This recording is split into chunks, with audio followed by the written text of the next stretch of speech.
Yesu Kristus sunga kung itu zui nula pa ulen autte dunia zak lungdam na lai siang tuin mate sung pania alian kwa aneo som tum ni pan som tum lagi ada hi hilai mo na bang kimuhiam jina tau pa Yesu na pasien tutang kuin pai na mun khara mi pite na doi veya apau thei lu khathamak yang pai pi in tau pa Yesu dam na apiang na le tau pa Yesu na miun pite mu tak chiangin aching omlo thon te bangin building nei loin lung khamin om na mu tak chen he pui asak na thu izahi lai mana to pa je suina doi ve mi khat apau thei lo hi a to apau thei lo pa din mu tak chiang ina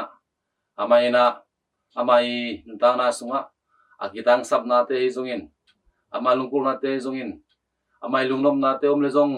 mi te tu again thei lo din mun mi te thei ding na apulak thei lo din mun hai manin hi apau thei lo pai din mun te bang phok sak yam chile mo nai no bol se tak chen te na inun tang na pen mun tang na gim nam tu non lo ina lung kian na lung kham na tom tom te to ikidem na lim pong la hi tham loi na ma pen doi ve hi manin mion pi te to om khom thei lo wa ama wak tang umina ama I nun tang na pen hasia roya happy hoi ma ma hi mi te na ma don loin om hangina to ba je suina ma kyang pai pi tak chiangin ama ina mi te mu na te mi te ama tunga angai sun na te sangin ama nun tang na to pa je sun don zoi manin ama ina tuam pi pa kyang panina doi hol khiain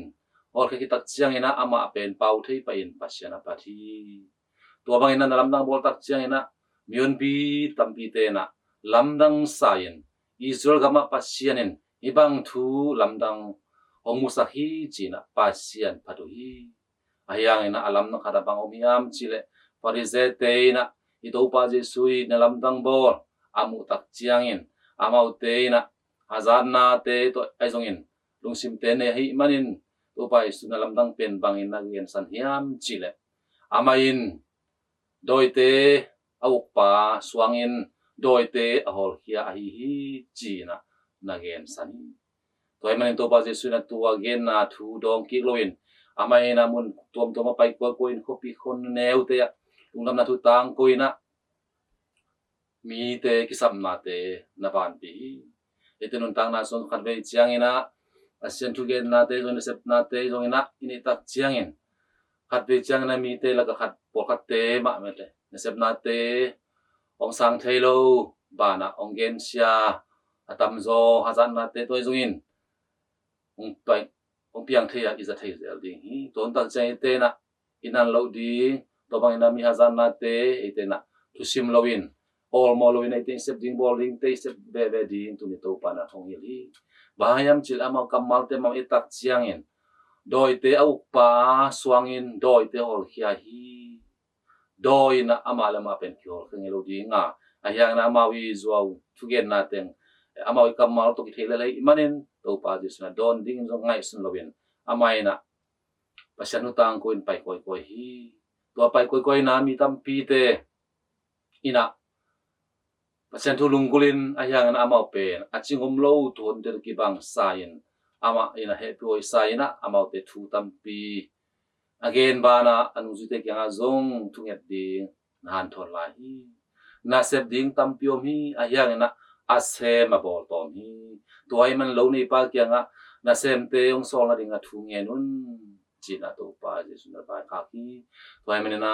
to pa Jesu lain zong na sem ding pasien tang ko ding te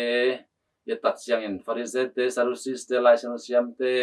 biang na lama thu nei te hi na pi na amau te na pasien din na banga kamta ding sana ama umo na ama ud banga kamta na te o mai manin setting bowling te mau te na theiloin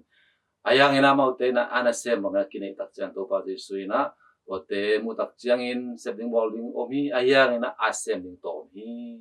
asem ta tak to hi china anu site kyanga a thei sang bang thunget ding han thon ma bang e dum tang na so jong e te na to pa isui lungdam na thu etena tu som na sakramentu to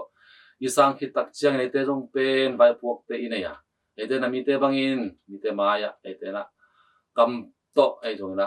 lungdam na thu tang ko na ding te etena din muni nga ki phial jong ne ki phial jong ina eten yom na mun muna imai vai puak te Christian thu zui khat pasien tanu to pa khari na te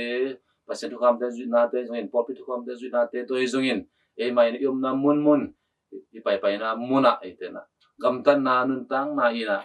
gamtan na to etena pasien thu tang ko na hi pai to ai mana eten nun ta na so zong kim le pa ma pasien thu le la the nai lo na zanai lo jong tam piom ding a the khin za khin te ding to te jong pen a ki chinga the no ma pu chinga the no te jong ding zon tak siang ina ete na chu zui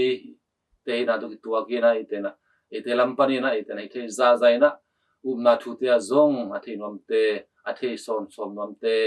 a ki chinga the nom te tunga zong etena yom the ding e mama zong pasen tu le la to ki dim ding pen thu pi hi to mana Christian nun ta na sunga doi mong pa zen na pen oma ete nun ta na so thu pa ai jong na pesan tang ko na ai jong na sexual ball na te etena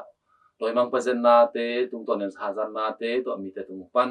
tu ne to pa je sui na doi hol khat tak chiang ina doi te upa suang pa doi te upa min suang ina doi te hol khiai chi na to mo to ki bang kamal te ngai sun na te zo i to khading ayang na te pen to te tu don lowin all mo lowin he lowin etena isep ding bowling te i Christian tang na sunga ingam tan na te to etena pasien thu la la te i pai na mo na etena nun tak pi ding pen thu pi zo hi toy mana to pa ji sui thung eta hi anu ju te kyang a chia la hi na sem ding long i pa kyang a thu ong sol ding tampi thu tampi na nge nun tampi na sep a bol ding tampi ong pai thi na ding na thu na nge nun chin na to pa su na ong sol ma ben tu ni ete zo mi mal khat cha zong pa san na sem ding a ete na pi som na tum to ni na pa san tu to pa na te to ete na pai pok ki nei hi to mana pai pok te ete na zoin ete te na banga ete mo na banga gam tan na nun tang na te sangin pasian dei na popi na te ni simen phokin ni simena anun tak pi zo tanu ta pa te so nang ya to pa pasianin mi malkim sia thu pa hong kya sakta hen amen